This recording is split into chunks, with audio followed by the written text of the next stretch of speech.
రాసుకున్నాడు ఆ పాట ఆయన. చాలా మారులు తప్పిపోతిని మేలుగానక నాయనా. ఎన్ని సంవత్సరాలు తప్పిపోయాడంట? 70 వచ్చిన ఒప్పుకో పాపాన్ని.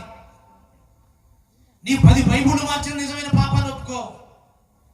నీ జీవితంలో గూడుగట్టి సుఖ నివాసం చేస్తున్న అక్రమ సంబంధాన్ని విడిచిపెట్టావు. అక్రమ సంబంధాన్ని విడిచిపెట్టావు. అపవిత్రతను విడిచిపెట్టావు. పాపాన్ని విడిచిపెట్టావు. మొక్కుతానుంటావు, కక్కుతానుంటావు, తొక్కుతానుంటావు, ఇష్టలుడిగా బ్రతుకుతానుంటావు. మరలా ప్రభు దగ్గరికి వచ్చి మనం ఉంటాం. ఉన్నాడా? అసలు నాకు ఉన్నాడా? అయినా నా భారతను వింటున్నాడా? నేను కర్ణాటక కూడా పోతే అక్కడ కూడా సంఘాలు ఉన్నాయి. స్తోత్రం చెప్పండి. చెప్పండి అంకులు. దేవుడు అందరు రాతేమో చేతితో రాశాడు, నా రాతేమో కాలుతో రాశాడు అన్నాడు. పంప మునిగింది అనుకోవాలి. దేవుడు కూడా మార్కులు వేసేవాడు బయలుదేరారు.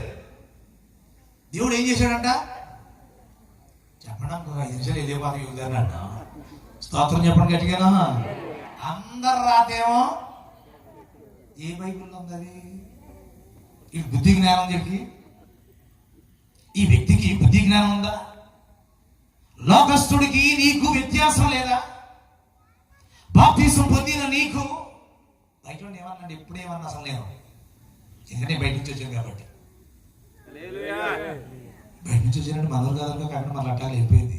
దీనికి స్తోత్రం చెప్పండి. కొంచెం దగ్గరగా దయచేసి గమనించండి, వినండి, అర్థం చేసుకుని ఆలోచన చేయండి. అయిపోయింది వాక్యం వినండి. వారి మాటలు లక్ష్య పెట్టకము. అయ్యారా, నాతో పాటు ఇదే క్యాబిన్ చేసినోడే 2 అంతస్తుల బిల్డింగ్ అన్నాడు. నా కన్నా ముందోడు ఉన్నాడు ఇంకొకడు, 3వోడు. స్తోత్రం చెప్పండి. ఆయనేమో అట్టుకున్నాడు, ఈయనేమి ఇట్టున్నాడు. నా సంసారం ఏంటి ఎట్టు అయిపోయింది అన్నాడు అని చెప్పడానికి ఈ పదాన్ని ఉపయోగిస్తున్నాడు. ఏమని?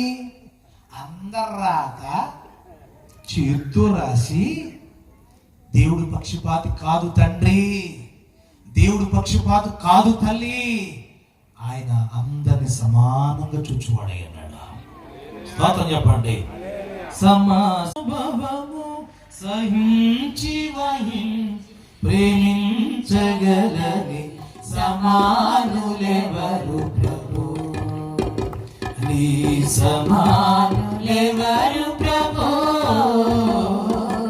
సమానులెవరు ప్రభు. నీకు నాకు వ్యత్యాసం ఉంది, నీకు నాకు ఆలోచనలు ఉన్నాయి. కానీ పిల్లలు దయచేసి గమనించండి, దేవునికి లేదు,